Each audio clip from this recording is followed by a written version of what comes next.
So let's go back a little bit. Okay. Tell me what, and I'm seeing in this report that you actually talked to the police about this as well, but tell me what happened to your son, and don't use his first name, okay? Okay. So tell me what happened to your son and why you wanted to go to the board. Well, at the beginning, I think it's been almost about 8.5, 9 weeks, I had been approached by a teacher telling me that my son was being bullied, that he was being cursed at, that he was being physically hurt at school. I kind of got that because he had bruises and things like that on his body, but I didn't know it was coming from bullying. So when I approached the school about it, it was with that day. That day I called the school and no response, nothing of that nature. So this has been going on for some weeks. Tell me some of the things that, how he was bullied. And you had mentioned there was also verbal. Correct. He's been bullied by these children calling him a dirty N-word, saying that he's brown only because he's so dirty that he can't get clean. So he'll scrub himself. He'll sit in the bathtub and scrub his skin, trying to get the brown off of him, and asking me, why did you make me brown? If you knew I was going to get bullied, why did you make me and my sister brown? And so it hurts my feelings because I didn't know he was going to get made fun of because he's brown. But not only does he get made fun of because he's brown, he gets made fun of because he's an achiever. He does well in school. He's academically amazing. And maybe that's intimidating to these bullies, but they attack him. If he does well on something or if he deserves praise for something, the bullies will attack him. They'll hurt him. They'll kick him down at recess and punch him and kick him in the ribs, to the point where he has bruising all up his side, all on to his buttocks. The pictures have been taken by the police department because the bruising is very severe, and he's a darker child, but you can still see the bruising on his whole entire body from him being pushed down.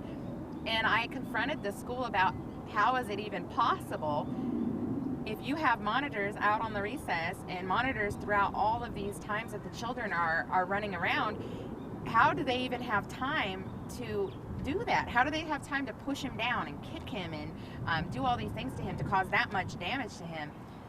And there's no response. The response only the principal says is, we have monitors, nobody saw it, nobody knows what happened, and there's nothing we can do about it. But the teacher knows that there was bullying. Correct. The teacher knows about it, and the principal does know about it. She just doesn't want to address it. I've been to her office over 20 times, I would say, reporting the bullying, reporting the physical abuse, the mental abuse, the verbal abuse that these children have done to him, not only out on the playground, but also in the class. These boys will come into his area at his desk and spit on him. That's how the little boy got arrested, because he admitted that, yes, in class I went up to your son and I spit in his face and I spit on him all day. Is that in here? It should be in the police report because he got arrested. The back page is his arrest details, showing that he was arrested for that. It says here, forgive me for interrupting, but it says that the police says, I observed what appeared to be a bruise that was about 4 inches by 2 inches and odd shaped. Correct. That was on his side. The day that I came to pick him up from school and he was holding his side, and I observed a boy that I did not know at the time spitting in the air. I didn't know what he was spitting towards until I saw my son come from behind the truck, and I realized he's spitting at my son. And my son is holding his side. He gets into the car and he tells me that, Mom, those are the 2 kids that have been bullying me. And I said, they were spitting on you right now? And he has spit on his face and neck where you can see the spit on him. We had to wash the spit off of him. So immediately I went over to the police department, and immediately when they saw him, they said, we need pictures right away, because they could see that he had been bruised, and they could see the bruising through, even though he's dark, they could see the bruising on his rib cage where they had been kicking him. And one of the boys admitted to it at first to the principal, had been somehow talked to about, we don't do these kind of things, but that's it, and nothing else was followed up with it. But when the police came, he changed his story, and I don't know anything about what happened to your son. So that's the reason why he was never arrested, but the other little boy admitted very clearly that he was doing these things. Okay. And did they ever do anything with your son in order to try to, and they have restorative practices, which means that they try to work it out between the students. Did they do anything to help your child? The restorative piece was never even mentioned until after the board meeting. So when the director called me out to speak with me, now this whole restorative piece comes out. Maybe we should try that. After weeks and weeks and weeks of bullying going on, this was the first mention of even trying that. When I had tried to say something to the principal about there needs to be a way for these boys to work this out, because if they're going to be growing up together and be in third grade going all the way through these grades together, they really need to try to work whatever issues they have out, realize that they're going to be in school together, and get to the bottom of it and be okay with each other, regardless if they're best friends or just peaceful classmates, to have some kind of working environment so that they can all get a good education. And the principal wanted nothing to do with this idea. She was not on board with it. Her idea was to keep them completely separated. And in the police report, it shows there that the principal told the police that Jaden wanted to play soccer, but because the bullies wanted to play, he was not allowed. They specifically took that right away from him and punished him as though he was the one bullying someone, not that he's the victim. Did she say anything very specific about why then that your child would be isolated? Because she feels that he's the problem, that somehow, some way, he must be doing something to instigate the bullying. However, he doesn't do anything. He doesn't speak to them. The only time he's ever really even spoken to them is when he asked them peacefully, please, let's get along. I'm sorry, whatever happened, let's be friends. Let's play together. I'll put you on the same team with me. Let's do this together. Him being that responsible to even ask them for that to happen was amazing. But they shot him down. They said, no, we don't want nothing to do with friendly anything.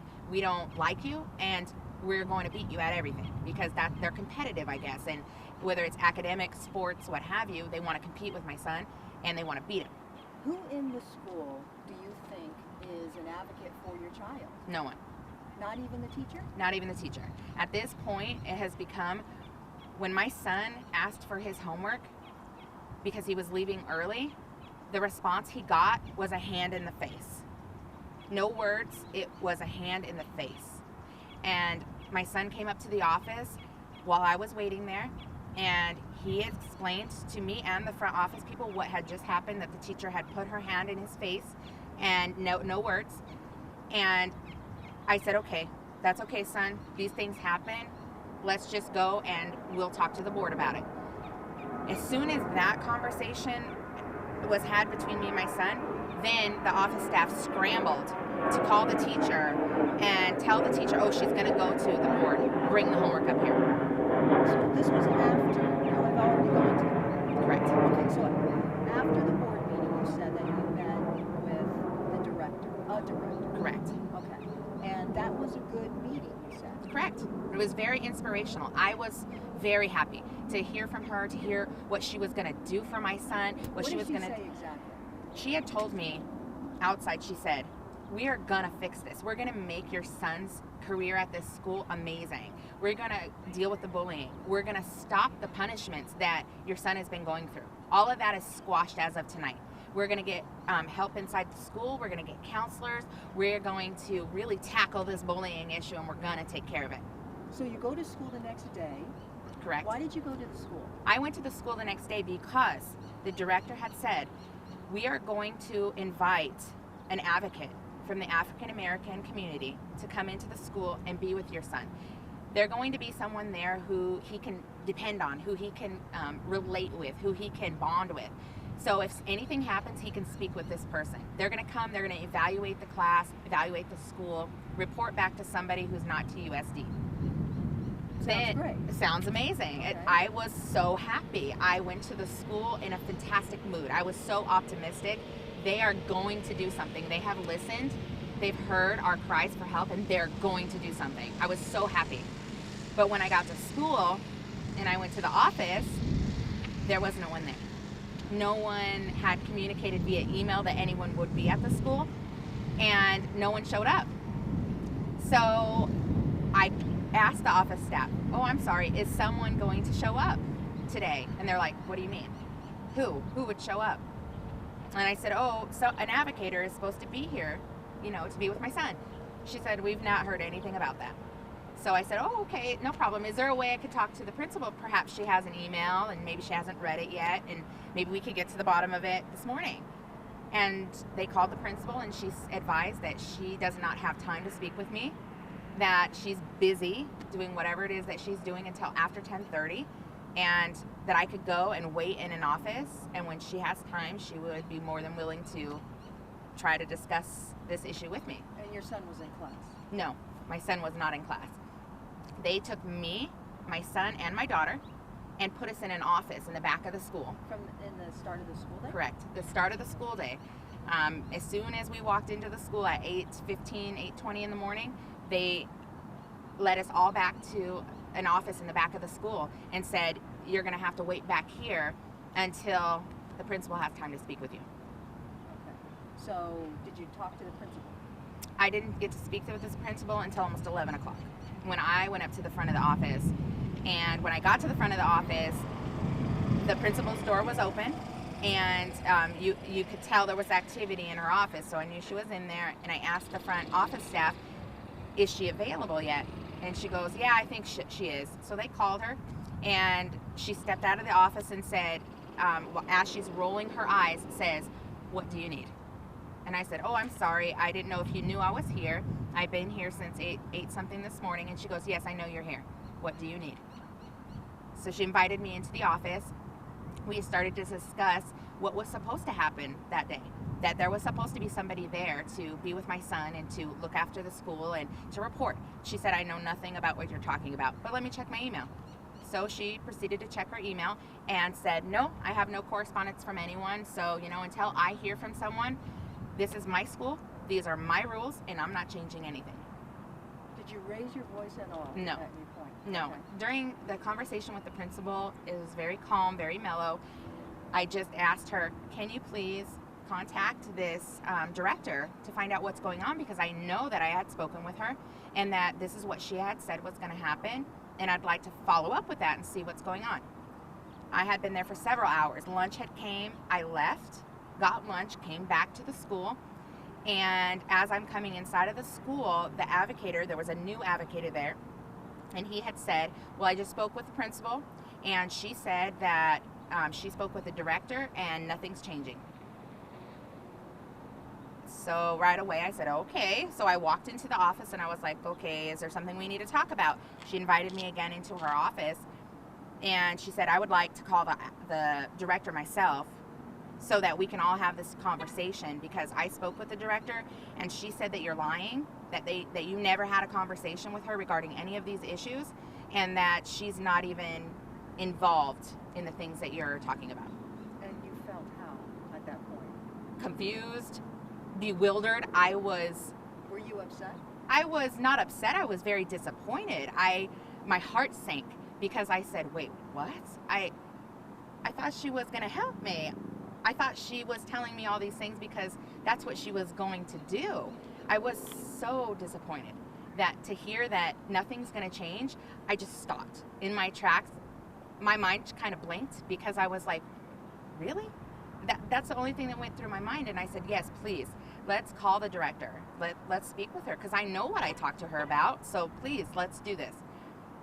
And she did. She called the director. She put her on speaker. The phone was all the way up against the wall. So it was quite a ways away from me, probably 5.5, 6 feet away from me. So in order for me to hear her hear me, yes, my voice was louder than normal, like talking to you, but not in an angry way, in a disappointed way. I was telling her everything that we had discussed after the call to the audience meeting, and she said, no, you're not telling the truth, you're lying. We never had this discussion. She goes, Sue, I'm only involved because of a 504. I was so confused. I was like, we only talked about a 504 for just a split second. But I was not under the assumption that that's the only reason that you had gotten involved. So at this point, you didn't raise your voice? No. You didn't swear? No, I never swear, especially in a school setting. After she told me that I was a liar, I did tell her in a elevated voice, but not screaming. That is not correct. You told me very clearly what you were going to do. You are not being truthful right now. You told me that you were going to help my son. You told me that you were going to have someone here to help my son, that for 3 months you were going to put someone in this class with him and monitor this school and make sure that my son was safe. You made me feel so good last night thinking that you were going to help me, and today it's a different story. And Did you ask her why? I did ask her why, and she said, I have no idea what you're talking about. The only reason that I'm even involved with your son is because of a 504. And that was barely discussed. The 504 was only discussed for very few seconds. What's a 504? 504 is basically giving my son an out. Because he is with ADHD, he has issues with mental issues with hyperactivity. The 504 would allow him, when he's being placed in a bullying situation, for him to get out of that situation, to be able to walk away from the class, to have a special pass in a special area where he can escape feeling trapped, feeling bullied, feeling whatever it is that he's feeling, that he has reported to his doctors, that he's reported to the counselors. All these feelings, he would be able to escape them. And that was what the 504 was supposed to be set up for. But the principal made it very clear that she's the final say when it comes to the 504. And she made it very clear that he would not get it because she has the final say. So she was denying the 504 status at that point? Correct. She was trying to make it sound like she was working towards the 504 and trying to implement things towards the 504, but telling me he's not going to get it. Do you have records of him actually having the status of 504? I have documentation with his advocator, the advocator from his mental health institution. She took notes and wrote down the entire plan for 504. The doctor, his doctor for mental health, wrote a letter specifically to the school district saying that Jaden is going through a lot. He has expressed his concern and his fear about going to school and about these bullies. Correct. And it's directly linked to the bullies. So because of that. So the 504 status was only because of the bullying situation, or is it because he has ADHD? No, the principal was trying to say, let's use his ADHD to give him an out for bullying. So instead of dealing with the bullies, let's give Jaden a way that he can deal with the bullies. And the 504 was their way of letting him deal with it. Instead of conquering the bullies, putting an end to the bullying situation, let's just give Jaden a way that he can handle the bullies. All right, so at this point, did you leave the principal's office?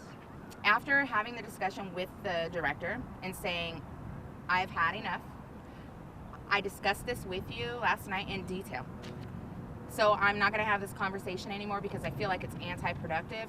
What I'm going to do is I'm going to try to contact the board again. I'm going to reach out to the board, and I'm hoping that they'll be able to help me because I really truly thought that you were going to help me, but I can see that you're not.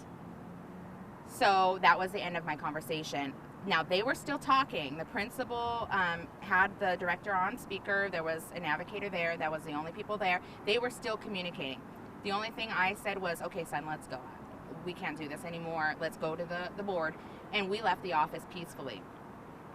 Nobody escorted you out? No. Nobody told you to leave? Nobody escorted us out. As you were going out, did you say anything to anybody else? No. In fact, the only thing that was said, the advocator was leaving the office the same time me and my family were. And the only thing that was said to him was, are you going to be back tomorrow? And he kind of looked down and he was like, I don't know about that. The advocator was where? He was standing right by the office but door. But he was not in the principal's office? No, he was in there during he was in there. He was in there. Okay. And he told me, I'm working for TUSD. There's only so much I can do. I can help your son do his homework, things like that, but there's not much I can do because I'm working for TUSD. So as we're leaving the school, the advocator was standing on the outside of the school office, And that's the only thing that was said to him. Are you going to be here tomorrow? And he said, I don't know. I'm not really sure. And I said, oh, okay. Because they had told me that someone would be here on a daily basis. That's the only thing that was said. And then we left. My son, my daughter, and I, we walked through the front doors, got in the car, and we left. There was no hostile environment. There was no screaming. There was no scene. There was nothing. It was peaceful. Everybody was doing their own thing. The office staff was still doing their work. Everybody was normal. Everything was the same when we left. The only time, it was about, I would say 45 minutes to an hour after I came home, and I was in my home, I get a call from the campus security telling me that there had been something going on campus. And I said, oh, really? What's going on? And I didn't know if it was... Oh, okay, sorry. Sorry. I wasn't sure if something else had happened and my son was in danger and that I needed to come and get him, and that's why they were calling me, or not. But then after talking with him, it was like he was telling me I was the problem. And I stopped for a minute because I was like, wait, what's going on? And they said, well, we got a call from the principal and the director that there was an irate parent in the school causing a scene, and that we needed to come to remove the parent. Well, I was already home, so I wasn't even thinking of myself. I was thinking of someone else. And he told me that it was me. And I was in utter shock. I said, wait, what? I'm at home.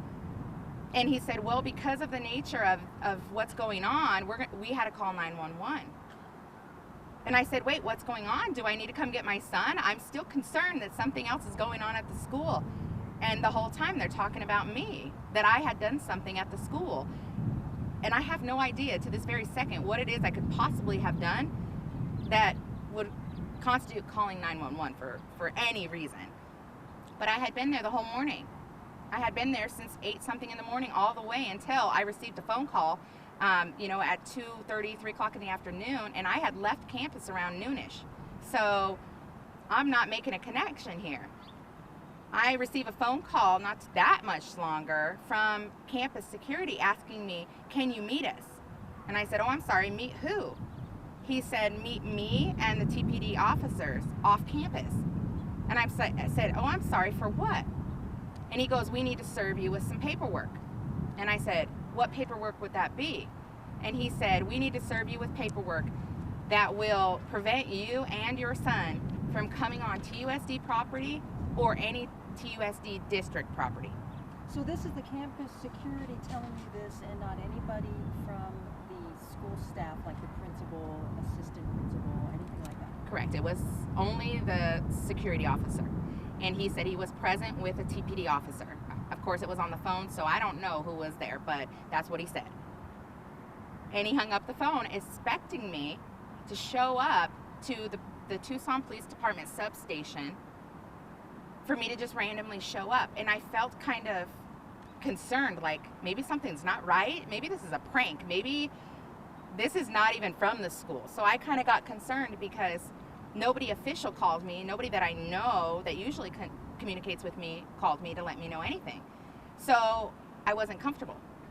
So I decided that I'm not gonna meet somebody, especially a male that I don't know, to pick up paperwork that we don't even know what the paperwork is. So I decided not to. I received another call about 25 minutes later from the same individual saying he's from campus security, saying, are you coming? And I said, no, unfortunately, I think I've changed my mind. I feel a little uncomfortable. He proceeds to start screaming at me, telling me that I told him that I was gonna go, why am I not going now? And I said, well, I feel a little uncomfortable and you're making me feel even more uncomfortable about that.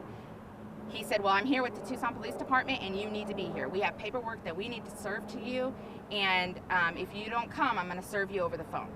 And I said, what paperwork are you talking about? And he said, well, I'm making it official right now.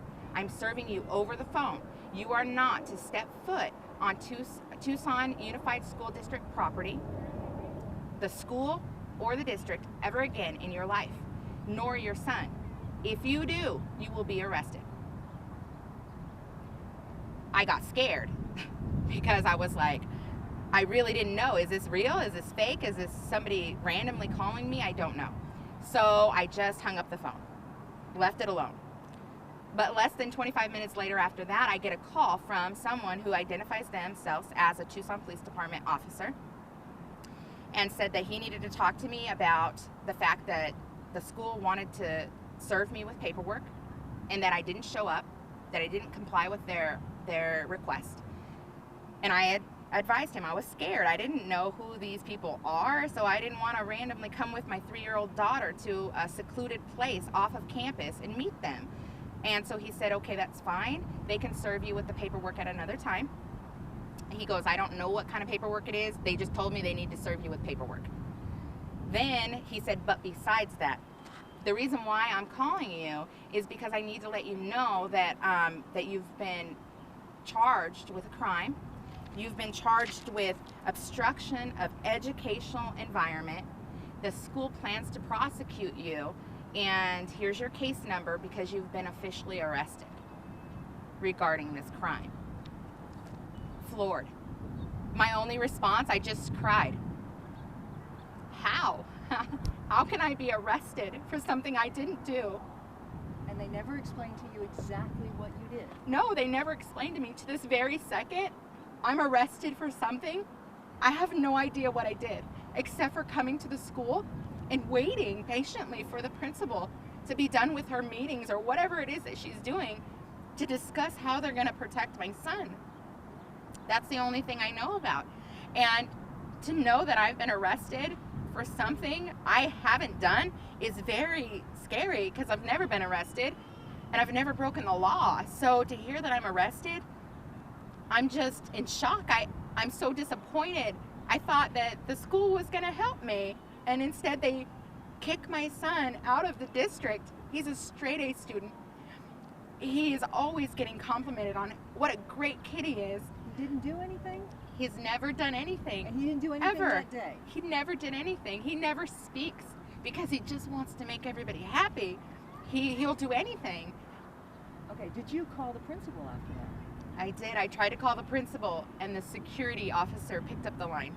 She refused to answer my call. Then he said, look, I already told you. We are the ones who are serving you the paperwork. Principal has nothing to do with it now. You needed to communicate with us. I don't even know what to say. Did you call the district? I did call the district. The gentleman who answered the phone for the district said, we're well aware of your situation. And I said, could you please tell me what the situation is? Because I don't know. And he said, I'm sure you're very well aware of what's going on. I said, unfortunately, I really don't. I've been at the school all day, but I really don't know what's going on as far as the police report and these charges. And he said, are you coming to the district office like you said you were? And I said, oh, I'm sorry. I never said I was coming to the district office. I said I was going to go to the board. And he goes, well, we have word that you said you're going to come to the district office. So are you coming to the district office or are you going to the school? And I said, well, at this time, I don't really think I'm going to either because I'm really confused about what's going on. And so he said, okay, thank you. Have a good day, and hung up the phone on me. And that was the only correspondence with the district. I did ask to speak with the superintendent, but I never got a phone call back. Okay. Anybody else that you tried to contact? Besides the principal, besides the director, not only the director that I had previously worked with, but also this current director, she had given me her cell phone number. I called that number. I called the district number for her office. No response. Okay, and you said the current director. What's the title of it? You know, I think she's a director for special education. Okay. That's the only thing that that they communicated with me about her being a different director than Holly, who was working with me before. So you're just trying to call anybody that's been so far a point of contact for you? Correct. I was trying to reach out to my point of contacts to find out what's going on because I am in the dark. I have no idea what charges are. I mean, I think if I would have done something, I would say, okay, I understand where you're coming from, but I really have no idea to this very second. I tried to get a police report, but there's nothing even written saying anything. that had gone on Is at that the school. a case number, as a police case number? Correct. That There's you're a. given? Did you try to get that? I actually went to the records office this morning with the case number that the police officer had provided to me, and they had advised me that the police officer didn't work today, and there's nothing written under that case number. Okay. As far as the, did you try to reach out to any board members? I did. I actually messaged through Facebook and through social media every board member that I could. And I sent an explanation of what's going on and to please help me. And I can't say that they're not helping me. There's several board members that are really concerned about what's going on. They are not at all okay with this bullying situation. Who are they? Mike Hicks, he's amazing. He was the one who wants to protect these kids. He's on this board really to make a change for these kids. And the other board members? I honestly can't remember everybody's name because I think it was shortened on the Facebook status. How many? But How many? Because there's 5 4. board members. 4 board members Correct. responded? 4 of them are concerned. No, I would say out of the 4 I contacted, 3 have contacted me back. So 3 of the With board members concern. with concerns. In fact, I spoke with a lady who has not yet been elected, but she is so concerned. Is she one of them? She's the supporter. She wants change, and she's not happy with the concern that's going on. But you, 3 current board members, you said. Well, Yes. Or are you talking about this other person as the 3rd? the other person is the 3rd. Okay, all right. So, okay, so as it stands now, where is your son? My son is actually with babysitter today He's because not in school. no, my son was told, even again this morning by the supervisor of the child safety for TUSD, that it would be to the best of my interest not to bring my son back to school. I asked why. Did he do something wrong? He said, I can't comment. This is an ongoing investigation. I can't comment. Is he disenrolled though? Were you told that? Yes, I was told that he was no longer enrolled in the school, that he was no longer allowed to attend any TUSD school ever again, and that they would have official paperwork showing that he was disenrolled soon. Who told you that? That was the security officer. Still the campus security officer. Still the campus security. You still haven't heard from the principal? No, the principal has decided no longer to comment about anything, and she refuses to communicate with me. And any time I've tried twice to call the principal, not wanting to, disturb her schedule, but twice I have been calling her, and instead of me being allowed to leave a message for her, they refer my call to campus security. Okay, so, and I had also requested any information that I could from the district. They cannot comment on particular incidents due to privacy laws, but they did say this. I can say that campus safety is our highest priority, and any person who threatens students or staff or presents a concern with the rights of others is not allowed on campus via board policy. So, according to this, it would indicate that you threatened student or staff, and they have the right to kick you off the campus. Absolutely false. I can't tell you how false that statement would be if they are directing it in my direction. Never have I ever made a threat to anyone, regardless on school campus or off. That has never happened. You went through the policy under interference with or disruption of an educational institution. Correct. Was there anything in there that you would say that they might be able to charge you with? Honestly, no. Absolutely not. Our conversation was in an office, a closed office. The conversation never left that office, and it was strictly between the principal, the director, and the advocator who was in the group. That's it. Once we left that office, we peacefully left that office, and that's it. So what are you going to do now? As of now, being that I'm so concerned for my son and his safety, and I feel like TUSD made false promises to me to protect my son, he won't be going back to TUSD, and that's a choice of my own. Even if they wouldn't have kicked him off of TUSD property, I had already planned to move him to another district. So he'll be going to another district very soon. But my fight won't stop.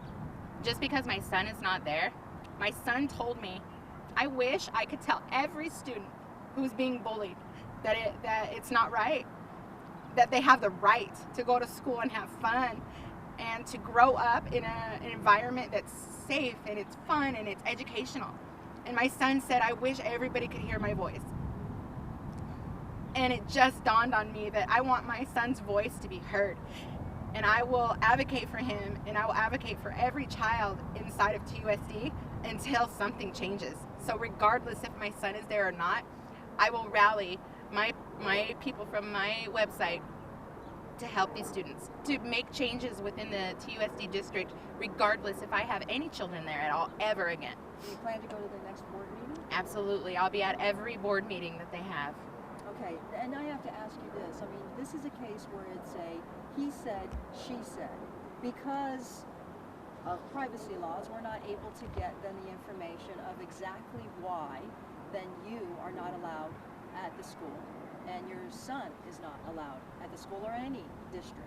So it's really hard, you know, you have your side of the story and we can't get the other side of the story. It has to be pretty much ironclad on your part. And if you move forward, I'm sure they've served you, or they're trying to serve you with a lawsuit, I would imagine, if they're going to prosecute you on this. Is there anything that you could say? And anything, I mean, this is one of those tough issues, even for media covering this type of stuff, because it's a he said, she said issue. You didn't do anything? That's correct. I did nothing wrong. But even if the district thinks that as a mother that I am too aggressive in my pursuit to make my son's environment safe, okay, I can almost respect that. But my son has done nothing, absolutely nothing to anyone. He's a straight A student. He's a model student in that fact. He doesn't bully. He doesn't pick on others. He helps. He helps everyone in the class. So even if the district has an issue with me for going to the board, for pursuing these anti-bullying policies, what did my son ever do besides get bullied at one of their schools? He's done nothing wrong. So he doesn't deserve to be treated in this way, shape, manner at all. So you would have been okay with them telling you, all right, you're not allowed on campus anymore, but your son can go to school. I don't think I would have been okay with it, but I think I would have understood more where they were coming from, because they understand my son is the victim. He's not a criminal, he's a victim. But you would have stayed off of campus? I would have, I absolutely would have adhered to whatever they asked me to do, because I'm not a type of parent to go against policy or to go against a rule that someone has set forth. Would I have fought it? Absolutely. I would absolutely have my attorney pursue this, and I have every intention of doing that. But it would have made more sense in everybody's eyes if they just said, mom's a problem, because the student has never been a problem. But to make both of us indefinitely not able to step foot on TUSD property or district property is absurd, because there's no way that my son could have ever done anything wrong in this situation. This happened a day after, not even 24 hours passed, after you went to the board to speak out. Do you think that there's any correlation? I absolutely think there's a correlation from me speaking out at the board meeting to me being removed from TUSD property. It had been brought to my attention that I would probably be a target for the district, because my son's story is the story that started all these other families coming out. I wasn't really believing it. After I heard the director with all these great things, I thought, maybe we're wrong. Maybe TUSD is gonna do something, because man, she made a lot of great promises. I was so happy about those things she was saying. But then when this situation turned into what it did, it makes perfect sense. It makes perfect sense that not even 24 hours after this board meeting, the person who came forward with the bullying incident, who caused all these other families to come forward, is now mysteriously not able to go on to school property. Mind you, since the bullying has been occurring for some 7-8 weeks that I'm aware of, I've been on campus. I've been on campus every other day, sometimes multiple days in a row, no issues. In fact, the principal has come to me and says, thank you so much for being well behaved in the school and not interacting with anyone, and we just really appreciate you being here. So it just doesn't make sense that really less than 24 hours after I spoke out at the board meeting, that now I'm mysteriously not able to be on the campus.